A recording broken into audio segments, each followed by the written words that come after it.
Hey everybody, happy Sunday and happy Valentine's Day. Welcome to Call the AD and welcome to Scottish Watches. Hope you're watching the show with someone you love who also loves watches, or maybe just with a watch you love. There you go. Yeah. I'm Arthur, I'm Tick Tick Vroom. I'm Stephanie and I'm She Watches the World on Instagram. And this is our weekly show where we go in depth on one topic and try to have a lot of fun with it. This week, we're actually just doing a Q&A kind of show for Valentine's Day. We posted a poll on Instagram for some questions. So we'll be highlighting some of our favorites from that and answering them, and also answering some questions live. So if you're here with us live, what we're going to do is go through the questions we got from Instagram first and then open it up for other ones from the chat. But first, let's do a wrist check, right? I mean, we tried to find our most Valentine's themed watches. I did a live yesterday, which was also Valentine's themed day, and it's hard to find two watches that are pink and red. But I think I did it. You want to start off then? Yeah. So yesterday I wore my Nomos Club Campus on a bright pink strap, which was really fun. Deluxe made a great pink strap that matches perfectly for me. But today I am wearing my First Omega Space on a Barton red strap. Just fun. It's good. Yeah. That watch is extra hot now that it's discontinued. It is.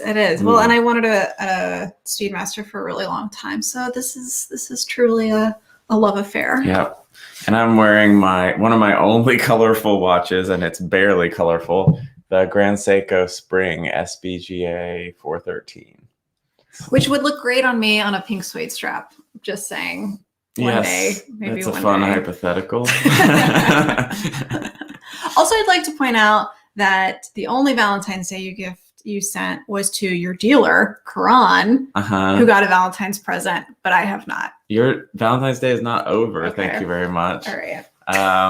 And Koos is mentioning, yesterday we did a fun show with our friend Karan on his channel about time, and Stephanie's obsessed with the pink dial Vacheron overseas. Yeah. So that's a pipe dream, though. That is like nowhere in the budget anytime exactly. soon. That's I did so cheap out by not like remortgaging our house. Yes, that's right. Well, cool. It's nice to see you all here today. Saying hi to some friends here. I see Mike Finlow, Wrist Ross, Mark Wheeler, Instablaine. Hi, Mom. Yeah. Our friend Koos. Dan's here. My mom's here. Happy Valentine's Day, Mom. Yeah, very cool. Good to see you all. Let's see. I guess quick reminder, the usual stuff. If you can hit the like button, subscribe, and hit the bell icon, you'll know when we go live in the future. Yeah. And follow us on Instagram at callthea.d. And that's where we collected all the questions that we're going to be going through today. Yep. So should we start it off? Yeah, let's start it. I think we'll start with a very sort of Valentine's Day themed question. Okay. And I think Dan kind of set us up for this one. All right. But here we go. What is it like being in a couple where you both collect expensive watches? Yeah, that's probably the one word answer. Next question. It would be really convenient if I was just satisfied with like a Michael Kors watch and you just had like one Fossil you wore every day, but that is not who we are. So it's fun. It is really fun. You always have someone to talk watches with, but it's easy to sort of like reinforce each other's obsessions with particular watches. The one thing that I think is funny is that we've ended up with a bunch of couples watches, like his and hers versions. Part of this is because we don't share very well, like, so be it, that's fine. I think other couples share better than we do. Yeah. But like the Nomos Club Campus, I got one for you. I really liked it. I kept seeing it over and over again. So I got one for myself too, which is just silly, but I did. And then Speedmaster, you had a Speedy. You know, I wanted a Speedy. That's kind of what started my whole watch obsession, but I didn't like the regular one because it was too big. And you got one, and then I really, really wanted it. So I finally found my First Omega Space. And now I'm on a little bit of a Panerai kick that I kind of want the Panerai Do 838, but you have a Panerai. It's like having someone else model these other watches around you all the time. And I think our tastes converge a bit because when you see something a lot or talk about it a lot, you tend to like it more. And now that I'm into the overseas, you're like, ooh, I want it overseas too. Hey, hold on. I've been talking about the men's or larger size overseas I guess I wasn't for listening. over a year now. I wasn't listening. On all the chats with Dan going way back. That was well, you and Dan have a watch bromance that cannot be matched. So I don't like Happy hear all Valentine's those Day, Dan. Yeah. Yeah. So I'd say it's mostly very positive, and it's good because we understand the hobby, right?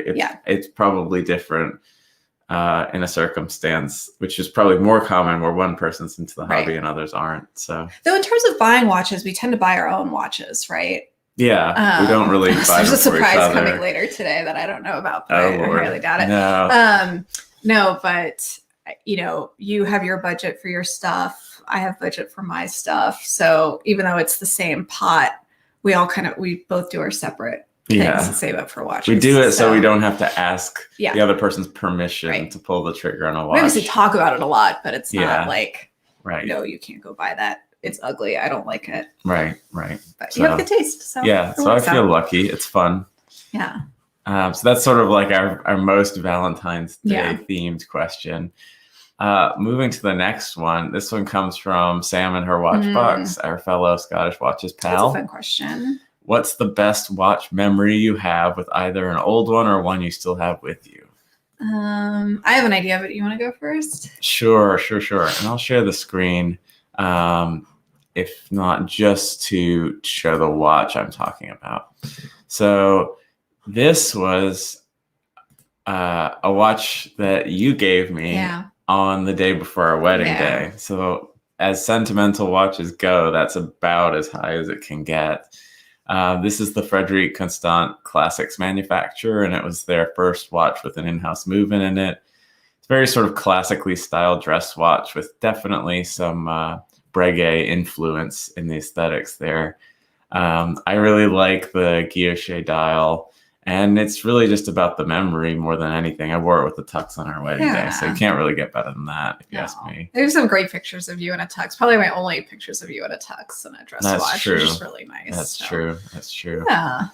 Yeah. So how about you? You did not give me a watch for our wedding. You got me a beautiful, beautiful pearl necklace. What watch would you get me as a wedding? And the engagement ring, for God's sake. Okay. What watch would you get me if we were getting married? Oh, to wear with a wedding dress?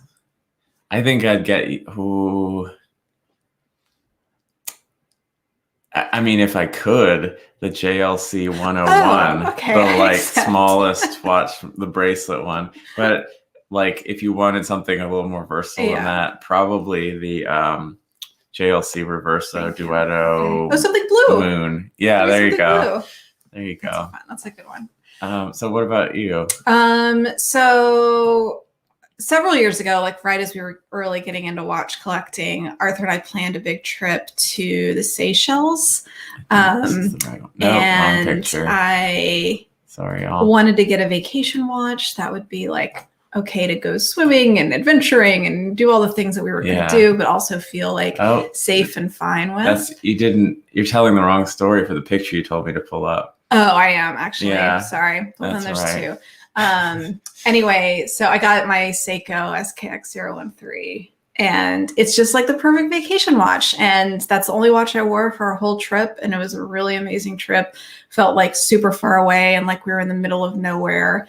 And so that was kind of a fun watch memory. And now Rich fixed it for me finally. So the day and the date wheel work now. But yeah, that's kind of that's a fun memory. Oh, let's talk about this other one you asked me to pull up too. Oh, sorry. Yeah, that's a really cute picture. Oh, hold on. Let's see. No, damn it. These tabs all have the same name. Sorry, y'all. It just says Stephanie's Instagram on the tab. Let's see. No, for God's sake, they've switched places. Let's do the application. Okay. Sorry, all. This is IT troubleshooting live. There we go. Anyway, that's my first watch. Seriously? Shit.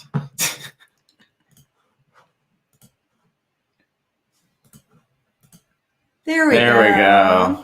So, I mean, Mom's on, so correct me if I'm wrong, Mom, but I think this is my very first watch, and it's a Mickey Mouse watch, and I still have it. I put it on a red strap.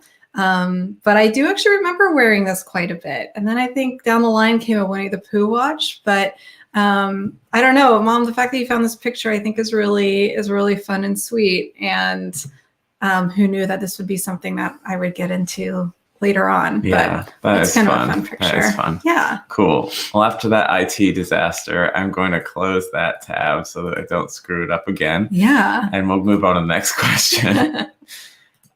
This is a cool one. A little different theme.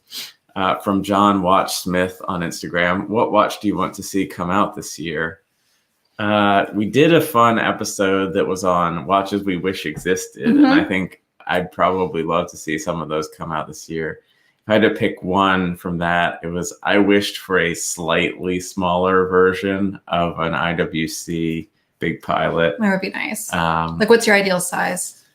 Like, if they could bring it from 46 to 44, I think it would still like maintain the character. But I know there's a pretty significantly large movement in there, so I actually don't know if that would work. But yeah, they do put it in the Portuguese 8-day or 7-day or whatever, so maybe it would work. And then another one of mine was a El Primero, classic El Primero in between the 38 and the 42 sizes, and that wish might come true. Maybe. That's something you've been talking about forever. So if I could just get you to stop talking about it, I'd be happy if it came out. Yeah. I don't want any watches I like to come out this year. I feel like I have a good wish list going, and there's like some hope of adding one or two of these maybe this year. So I don't want to fall in love with something else right now. I don't want the perfect thing to come out. I like the stuff that I have on my wish list. Last year the Zenith Defy Midnight came out, which was just like Zenith designed a watch for me, and I had to say, and I had to get it, and I'm so glad that I did. So like, enough. I think I don't want anything perfect to come out, which is like a terrible answer, but it does mean it's interesting because we were talking about this recently about how it's very easy to get excited about new releases and sort of jump on the hype train. But I was thinking, what's the likelihood that like the best watch for you is when wristwatches have existed for over 100 years, what is the likelihood that the best watch for you is coming out now? In this, like, what we've been into this 6 or 7 years, like in this particular time frame? Or I mean, in like this month or this year amongst all the years too, right? Yeah. So something to think about. Let's see. Mark likes the fabled IWC not quite Big Pilot. Exactly. And Dan mentions another one I would love to see someday. That would be great. An authentic re-edition of a Navitimer Cosmonaut. Dan, that's a Breitling I might buy, which is hard to find. Yeah, the Scott Carpenter Breitling is the key there. Yeah, that would be great. Cool. So that was a fun question. Yep. Thanks, John. Like that one. This is an interesting one from, I actually don't know how to say his Instagram username, but do you store watches in a safe or secure deposit box? If so, why, and which do you recommend?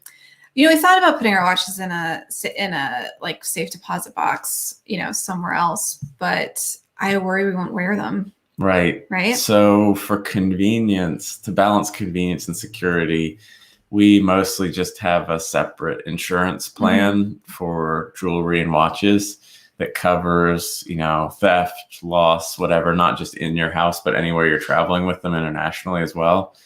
And I'm sure that's, it's a recurring expense as opposed to just buying a safe or I guess a safe deposit box at a bank is also a recurring expense. But for us, it's sort of the peace of mind, and you don't have the constraints of having to deal with this other thing. I like it too, because I feel like then we're not scared to wear anything that we have. Right. Yeah. And yes, we both have a few special pieces that couldn't be replaced, but for the most part, if we really lost something that we wanted to replace, we probably could with the insurance policy. So So that's how we handle it.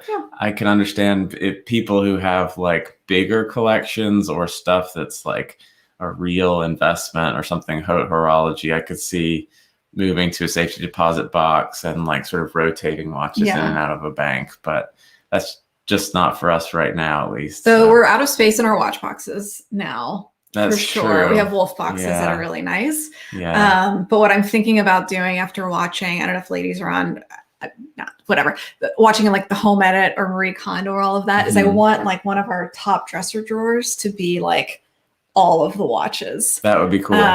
Arthur has made me move all my quartz watches into my office because they tick too loud. They're not allowed on the dresser in our bedroom. But maybe if they're in a drawer, it would be okay, and I could see everything at once.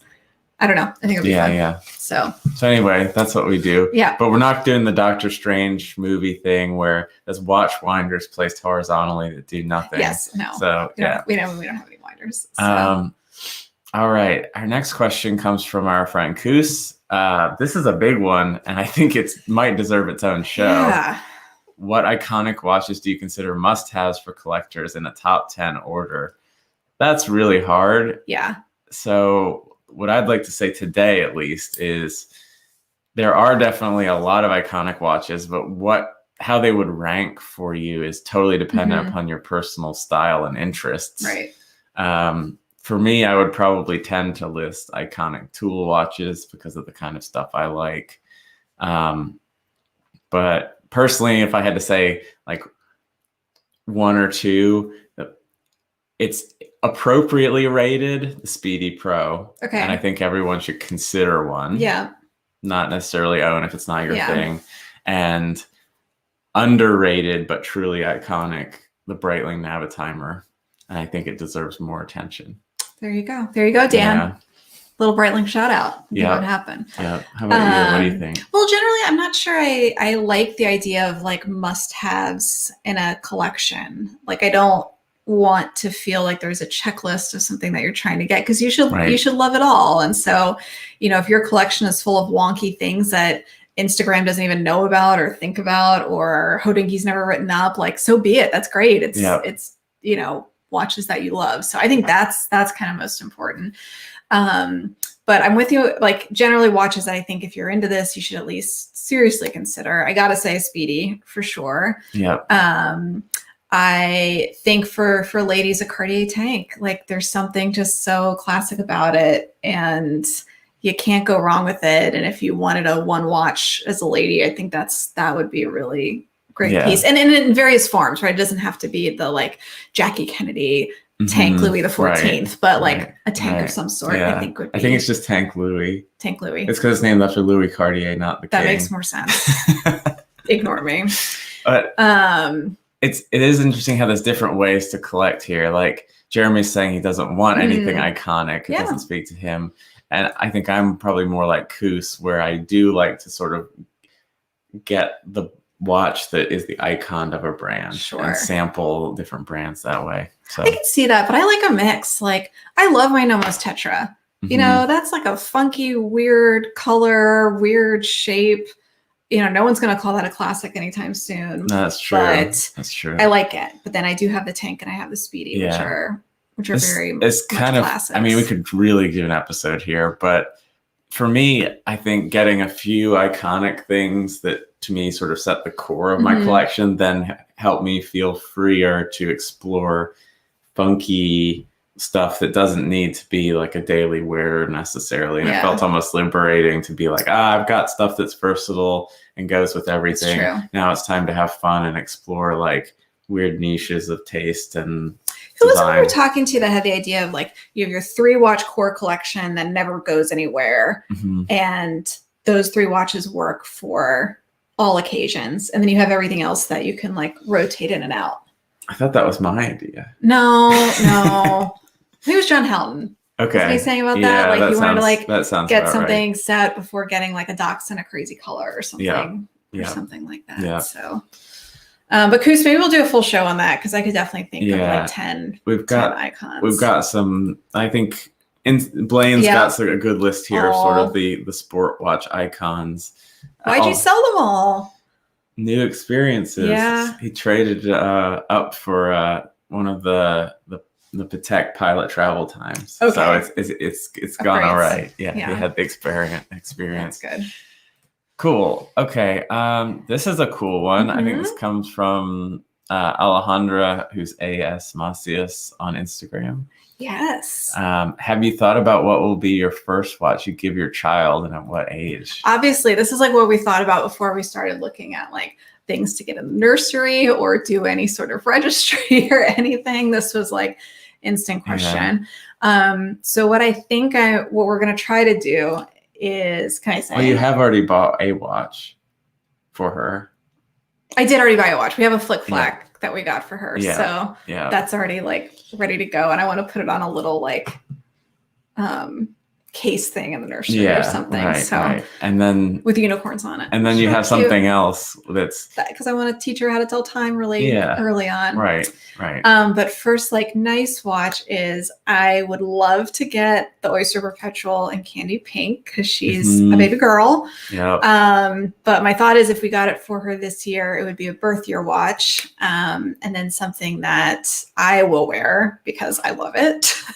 And have some memories of her growing up and wearing it. And then I'd love to pass it on to her one day. So I'm a little waffling between the 31 and the 36 size, but I think the 36 is the right size if we can get it. Also, by the way, if anyone else is like expecting or think they might, I think this would be like the ultimate gender reveal of to send your, like you like find out if it's a girl or a boy, and in the doctor's office, they'll like write in a card and like stick it in an envelope, send the envelope to your dealer and say, send me either the Tiffany blue OP or the candy pink OP, and then give that to your wife as like a gender reveal. I think that would be that is a very complicated thing to do these days. But it doesn't start forest fires or, hurt anybody. It's just an expensive one. Anyway, so I think that would be fun, but I don't know at what age. I think it depends if she's going to be like me and scratch up her watches or be like you and be really careful. So maybe as a like high school graduation gift or something like that. I like the way David thinks. I would have loved if my parents bought me a Pepsi.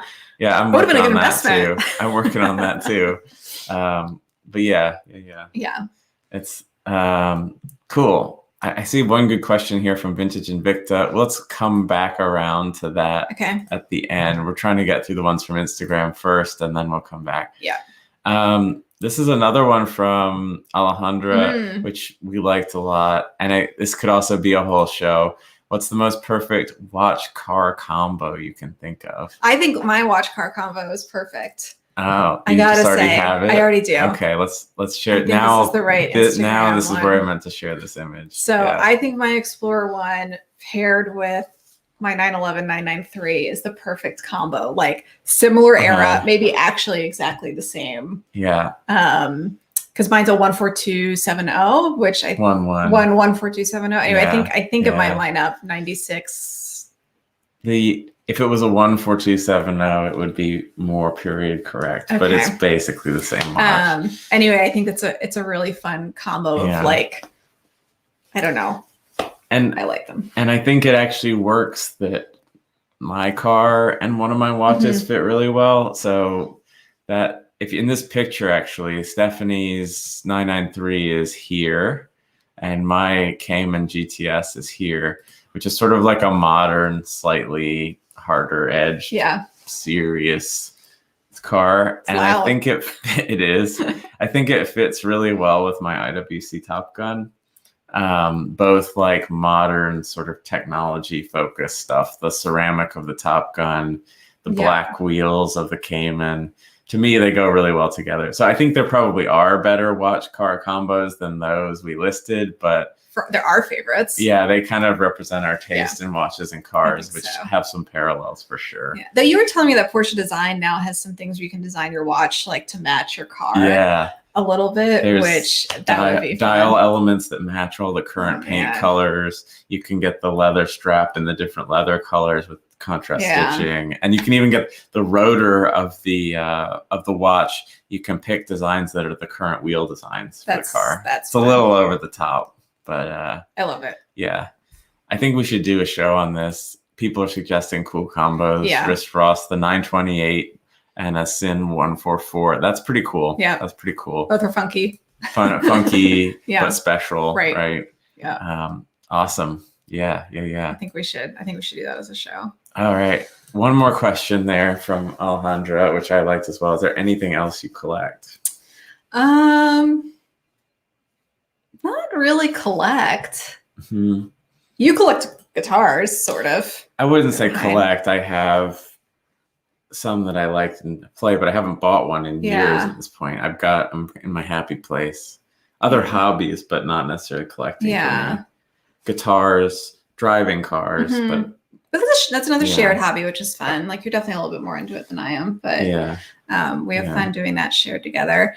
I'm into horses. I'm not collecting horses, which is also good for our budget and wallet, and not riding much right now. But I love this comment.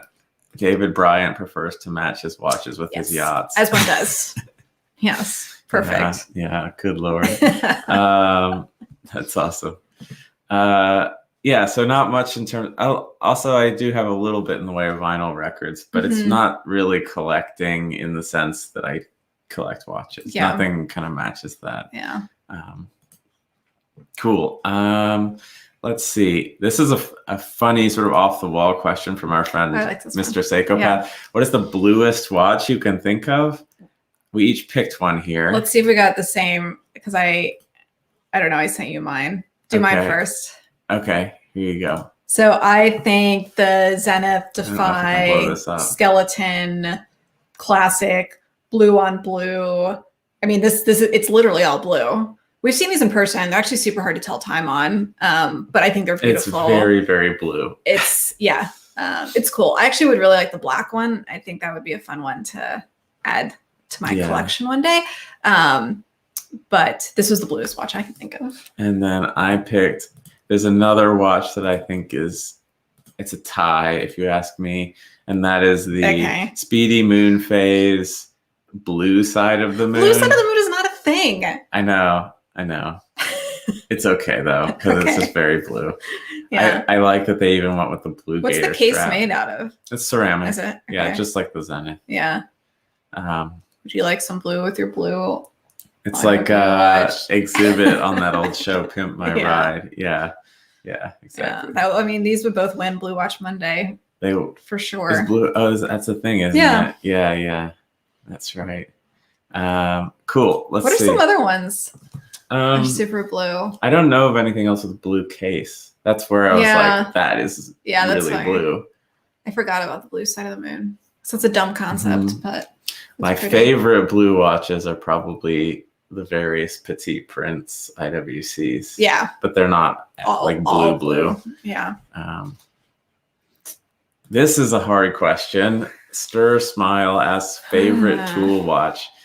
I mean, that's basically like the genre that I collect, so it's really hard to pick a favorite. Let me specify this, going a little bit further. What's the most useful function? Like, what function do you use the most in your tool watches? I actually use chronographs. Yeah. I know a lot of people don't, but I time a lot of things. And sometimes I need the timing function, and sometimes I just want to time them. Yeah. Like, I'll time how long it takes to leave the house, go to the grocery store, and come back. How long has the dog been out? Yeah. Cooking things, I find that useful. Yeah. So for me, chronographs are my favorite type of tool watch. If I had to pick one, that's really hard. You have to. Probably Speedy. If I had to go put it like gun to my head, Speedy Pro. Okay. Yeah. I think the most useful function for me is a dive bezel. I don't use the chronograph on my Speedy all that much. I play with it, but I don't use it that much. But the dive bezel as a timer, I use all the time. I find that super convenient. Like, I only have 10 minutes to do something. Or when I was riding, I want to ride this horse for an hour, being able to keep track of time. So my most useful tool watch, I would say, is my Planet Ocean. But my favorite, I mean, you don't even have to own it, right? It could be anything. Yeah, that's true. I guess that is probably my favorite. I mean, Explorer 1 is a tool watch, right? Because it can just be like, by how much you wear it, that's probably your favorite thing. It's got to be my most worn at this point. Yeah. I don't know, one of those. Okay, the next question is from our friend Dan, and he really sort of dropped a bomb on us with this one. Do you think Rolex deserves the pedestal? I don't know, Dan. What do you think? I'm guessing you don't. I have a feeling. I mean, Dan owns a Submariner as well. Well, I mean, you and I talk about this sometimes about the Yeah. Rolex wave, right? Of like when you first get into watches, You think it's the you best think it's the thing. best thing, and like Yeah. save up, get a Rolex. That's the epitome of it. And then the more you learn, you're like, oh no, there's AP and Patek and Vacheron and like this whole other Horology the whole stuff. horology. So why would like get other watches that are better value? Don't pay for the brand of Rolex. And if you're really going to go down the rabbit hole, get something in one of those holy trinity. And then you kind of come back around with like, actually, Rolexes are finished really nicely and really well. And then we just like thought about the second hump down for like people who are super into independence, right? Of like another level of expense and crazy. And then you go back to Rolex. And then you go back to right? Rolex. Yeah. So I'd say we're in the second Rolex. Yeah. wave at the moment. I think they deserve a lot of credit, but I don't think they necessarily should be on such a pedestal as they currently seem to be. Like the level of hype is high. They make very, very good watches, and I think are fairly priced for what they make, but the premium stuff that's going on with the steel models is ludicrous. Yeah. I'm not like about paying above list price right. for something. I mean, I've been, especially earlier in collecting, very turned off by just the like hype and marketing around it and wanting to explore stuff that, I feel like with Rolex, you're competing with other enthusiasts to get the watches, but also like everybody and their brother who's ever wanted a nice watch too, because that's what the general public seems to think of immediately because of the marketing, especially since like the 80s and on, when Rolex rose to more like luxury items. Right. So I don't think they deserve the height of the pedestal people have placed them on, but I do think they deserve a lot of respect and credit. I do too. Yeah. Yeah. I will say too, I mean, I think, yes, there are brands where you can get more bang for your buck, right? For sure. Like Grand Seiko is a great example. But there's still just something I don't know. I'm saying this as I want a pink Rolex to be like kind of weird and funky. I mean, don't get me wrong. We're both trying to get particular ones right now, but as to the question, I think that it's a bit much hype. Yeah. Yeah. But I love my Explorer. So yeah. They make good stuff. Yeah. For sure. Our friend Roberto, who on Instagram is RF Grimares F, said, "Can the Speedy Pro go to the beach? Do you swim with chronographs?" I have never taken a Speedy Pro to the beach, especially if you know me and the way I take care of watches. I take dive watches to the beach. I think a new Speedy Pro can, technically, for its water resistance. I don't swim with chronographs. I've taken mine to the beach, but I haven't gone swimming with it. Yeah. I mean, I'd swim with like a Planet Ocean chrono with the screw down pushers. It's designed to work that way. Yeah. But yeah. There's that guy on Instagram who's like, his whole feed is his Speedy in water. Oh, right. He's like snorkeling Speedmaster or something like that. Yeah. Which is kind of fun. He makes me very nervous, but I think that's pretty cool. So no, mine doesn't. Yeah. I would go with dive watches. And Roberto also asked another question, which is chrono or three-hander. I kind of answered this earlier. For me, I love chronos. I love three-handers. That's like most of what I have are three-handers. Yep. Easy enough. Yep, for sure. And then Natural Escapement asked our last question from Instagram here, which was a very sort of niche problem, but have you ever had customs trouble regarding paperwork regarding a strap? And I think this is mainly for like exotic leathers. I haven't bought a stingray strap or a ostrich. I bought a gator strap, but so no, but it's probably just because I'm not really, marketing or shipping exotic straps. But generally, like I have bought some watches in Europe and brought them back and haven't had any trouble. It's great and you get a great discount. And haven't had any problems with that refunds or anything like that generally. So I think it's a great way to buy watches, actually, if you can. Yeah. And then you have the memory of buying it on a trip, too. It's fun. So let's switch over to questions from the chat. And our our mystery guest, Vintage Invicta, has this question. A lot of people don't like to wear 30s and 40s watches, particularly because of the size. Men most of the time is more of a 34 to 36 millimeter. What's your opinion on those old timepieces? They're perfect for women. I knew you were going to go there. That's my answer. Yeah. Like, women should totally be looking in vintage market, right? I mean, you can get some amazing, amazing dress watches that frankly look 100% perfectly at home on smaller wrists. And I don't know, it would like look weird to me to see those on your wrists at this point. But I would actually really like to learn a little bit more about the vintage world and markets. I think I could find some just really amazing pieces. Like, I scroll eBay for these things and I see stuff I like, but I don't know enough about what I'm looking for to know if I'm getting myself in trouble or not. Yeah, it's a difficult market to navigate, but I think it's, especially if you like those sizes, it's a big opportunity for some really cool stuff. And that kind of goes to my point earlier from like, what's the likelihood that like the watch that you would love the most was made right now at this moment in history? Yeah. Right. Yeah. I mean, coming from a guy that's never bought a vintage watch, that's really good advice. You'll come around, I think, eventually. Yeah. That's just a whole like niche we haven't really gotten into, but I'd like to. Yeah. Dan says they're perfect for men as well. Who says any size watch is small or too big? Whatever floats your yacht in a bath. I haven't heard that turn of phrase. No. Yeah.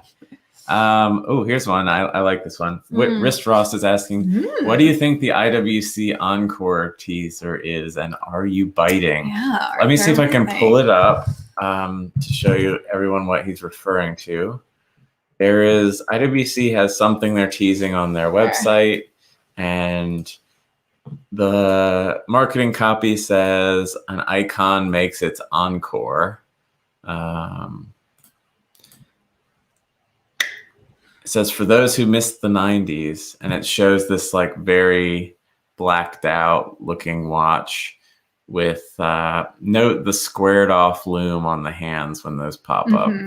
So this makes me immediately think of the 90s Flieger Chrono, the very first one made in black ceramic, which at the time was 39 millimeters, I think.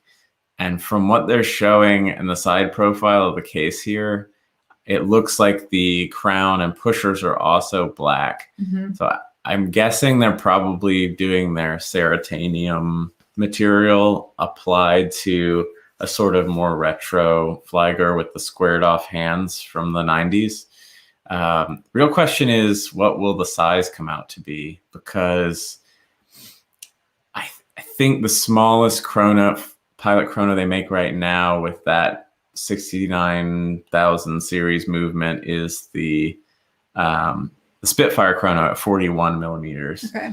So my guess is around 41, 69,000 series in-house movement, all ceratanium with the squared off hands to get that kind of 90s chrono look. I would be interested in that, but I love my Top Gun so much. Yeah, I couldn't see you swapping it out. No, and to be honest, what the stuff they've done in ceratanium so far has been very pricey, and I'm not sure if it warranted that price too. So yeah, that's what I think. When is this one supposed to come out? There's a countdown on the top. They're unveiling it in 10 days. 10 days, okay. Yeah, so we'll see. Yeah. Let's see. Dan says hopefully it's the Keenan and Kel special edition IWC. Yes, Anya's right. IWC is up to something. Yeah. Let's see. Chris has a question. Chris Chang is asking, do you have any watch you would get that everyone hates and you can't pick an Invicta? I don't. Well, I don't know about everyone hates, but I like a lot of Panerais, and I know a lot of people don't. Yeah. And I own my Pan 560, and I really enjoy that. I think smaller ladies date just people tend to like, especially in watch world, think that they're kind of boring or not great picks. I wouldn't say everybody hates them, but I would love to have one of those one day.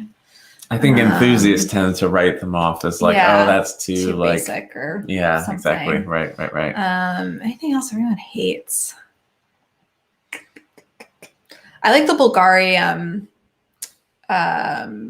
Serpenti, but not the jeweled one, but the one that's just like the oval, like snake head with leather around. No one ever talks about that one, but Richard's mentioning the Ulysse Nardin Freak. I don't know if everyone hates it, but I like it. You do like it. I know Dan hates it. Yeah. A bit too modern. Yeah. Karan says Hublot. Yeah. I don't think there's an Hublot I would buy, unfortunately. Yeah. Yeah. Oh, this is good. Someone's been watching the show. Alejandra says, Arthur, what's been the biggest scare you've had when you banged a watch against something? I remember this vividly. I remember it vividly. This is in Bakersfield, California. You knew this was going to be this one, right? You're pissed. I was wearing my Planet Ocean with the matte ceramic bezel. I was walking into a diner, and they had a brick surround on the doorway, and the edge of my Planet Ocean hit a brick like straight onto the edge of the bezel. Yeah. The bezel dinged, but the ceramic did not break and did not mark a bit. Yeah. So definitely the biggest scare, but that's one time when I was really, really happy I had a ceramic bezel. You weren't happy about anything at that moment. And then we had a mediocre breakfast burrito. That was just a bad brunch all around. Everybody talks about how they have these like, oh, this scratch is from the time when I first held my daughter as a baby. I'm like, no, this is like bad hangover breakfast burrito disappointment. So mad. Yeah, that was not good. Yeah, that was not good. Dan's trolling you here, I think. Yeah, you know my pet peeves, Dan. Yes, I very much hate cutoff numerals. IWC can get away with it sometimes, but not the Portuguese. What do you think of if they do that? I would get you can have that watch if you want. Not for me. And you just know me well, Dan. I really hate odd color date windows. Like I'll give you a shout out to Breitling because Dan asked this question. Like the new, is it the Chronomats that they've come out with the matching color windows in the ladies' watches, I think are really great. Like in that green color, the salmon, the blue, the date windows are matching, which is great. Like finally, it can't be that much more expensive to do that. But there's nothing like worse than this really beautiful, like even IWC on the Petite Prince, right? That beautiful blue, stunning dial, and then there's like white date window, and it just. I mean, some people say functionally it's for readability, right? Yeah, but like I don't know. No, I'm with you. I prefer a matching. Yeah, the date window doesn't bother me on my Zenith because it's like small enough that it kind of just looks like it's one of the markers. Yeah. But yeah. Dan's got another one for you that I think is a more less trolly question, I guess. What are your thoughts on Hodinkie's recent post calling on brands to label watches as unisex? It's great. I think what Kara did in that article was fantastic. And does it apply for every situation? No, not necessarily. And do I really think a bunch of men are going to, wander around wearing like watches with diamonds all over them? No, I'm not expecting that. But I do think having a trend and supporting more of marketing towards unisex makes a lot of sense. I don't think anyone's masculinity is going to be threatened if there's like a great IWC campaign with a female fighter pilot wearing your Top Gun chronograph, right? Yeah, right. I think just no, I actually think they've done some of that, and I think it's really cool. I think it's really neat. So just open that door up a little bit. There's some brands already that you can't necessarily search by women's or men's watches on their website, which I like. And some brands lend itself a little bit more to being unisex, right? I know I always talk about Nomos, but Nomos just has that kind of Bauhaus simple, really unisex design that's pretty popular right now. So that works. But I think it was Kara who said this in the article, like what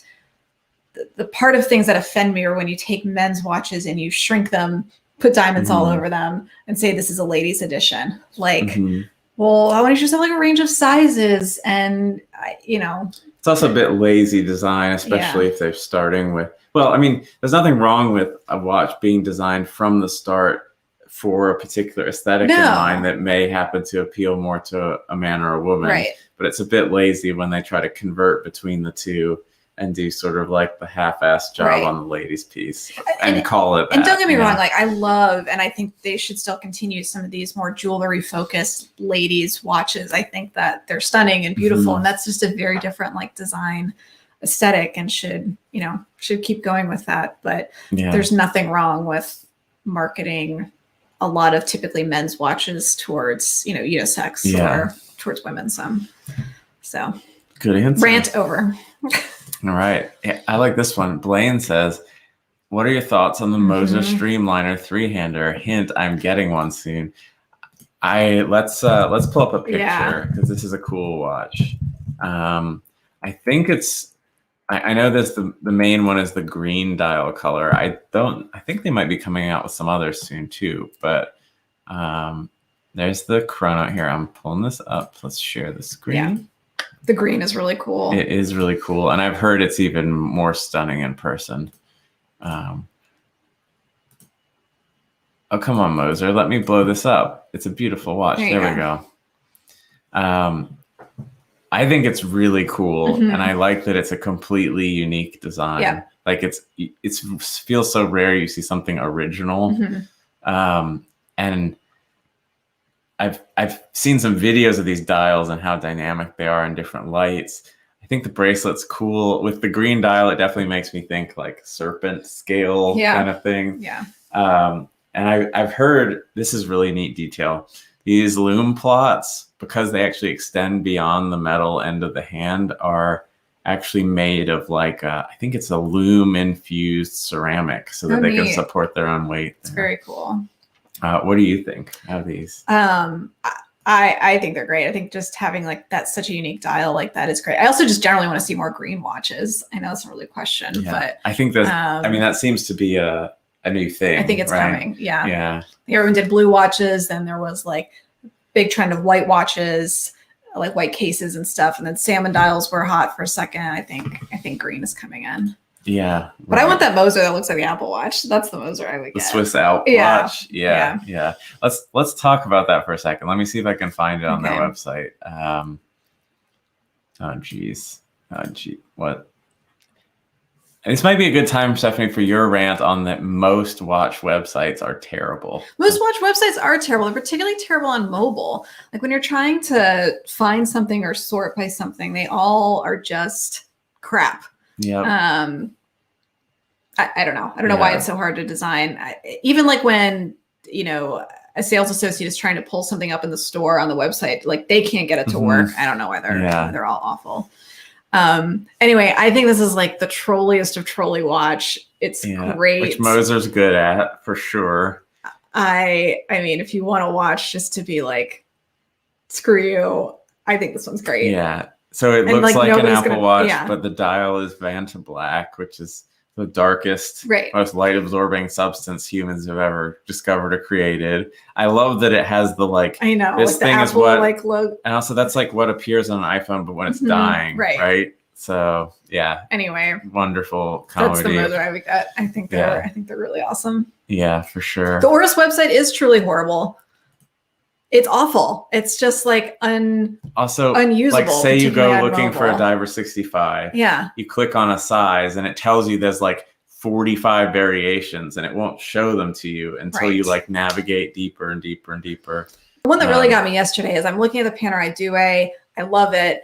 I really like it in that like slate gray color. And I just want to see it with a bunch of straps. And like Panerai, their whole thing is straps, right? Like that's like a big part of them. Why is there not just a feature where every watch they have, I can swipe through infinite color combinations? You have to go to a section on straps and see the straps without a watch individually listed. Also, even when you just swipe through the Duets, it goes like, oh, you were looking at the 38. You know what you probably want to see next is the 42 in gold. And then we'll go to like the 40 in blue. No, like show me in some semblance of an order. Yeah. Kron is right. Tudor is one of the better ones. Yeah, I agree. Pretty good. I agree. Yeah. Oh, Mark has some good science to drop here about the Vanta Black. Apparently there's something called the MIT Black that's even blacker. Okay. I think for a watch dial, the differences in the darkness in the thousandth of a percent place are probably not going to make the biggest difference, but That's pretty Maybe cool. that'll be next year's Moser edition. Yeah. We'll see. Cool. Well, I guess we'll do one more call for any final questions. I know this has been a lot of fun.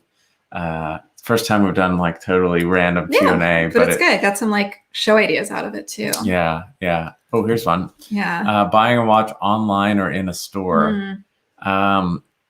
Prefer in a store, but sometimes I guess it depends on what aspect of the experience you're talking about. I prefer working with a real person I know. Yeah. Whether that's in store or shipped. And right now, the way we buy watches, mostly, through an AD that we know well, who's on here, but he's not physically located where we are, so the watches get shipped. But hopefully, post COVID, we can go out to Vegas and see our friend Karan. But some watches that aren't for sale right now in a store to be able to buy online is great. And I've definitely gotten some great deals. But generally I do like to work with somebody. So even though when I've bought watches like from Crown and Caliber, I've talked to somebody beforehand and made sure like I got my millions of questions answered. Right. And there's no substitute for trying a watch on. So I've actually never bought a watch I haven't tried on. Oh, I have. Yeah. And I gotta say, like, I need to buy more watches in stores because I've drank enough espresso and champagne at various watch dealers. Yeah. They definitely deserve my in-store business. So that's right. That's right. Yeah. Yes, come to Vegas. Yeah. Yeah. Definitely want to. Yeah. Cool. All right. Last call for any further questions, and then we'll wrap things up. Yeah. It's a good Valentine's Day one. Yeah. It's kind of fun. We should think about some questions for people that watch the show and like flip it around. Maybe we'll put some polls on Instagram. That'd be or good. something We can like talk about that. results that come in. Yeah. But we'll be back next week, right? Yeah, exactly. Because we don't go anywhere. We don't have anything to do. Yeah. Be good. Okay. Very cool. I think we'll probably wrap it up there. Thanks everybody for joining. And once again, happy Valentine's Day. Spend it with a watch you love. And we'll see you next week. Yeah. As always, check out everything else Scottish Watches, from the podcast to the other shows on this channel, time of the week. And follow us on Instagram at callthea.d. Yeah. We'll see you soon. Thanks, See you everybody. later. Bye-bye.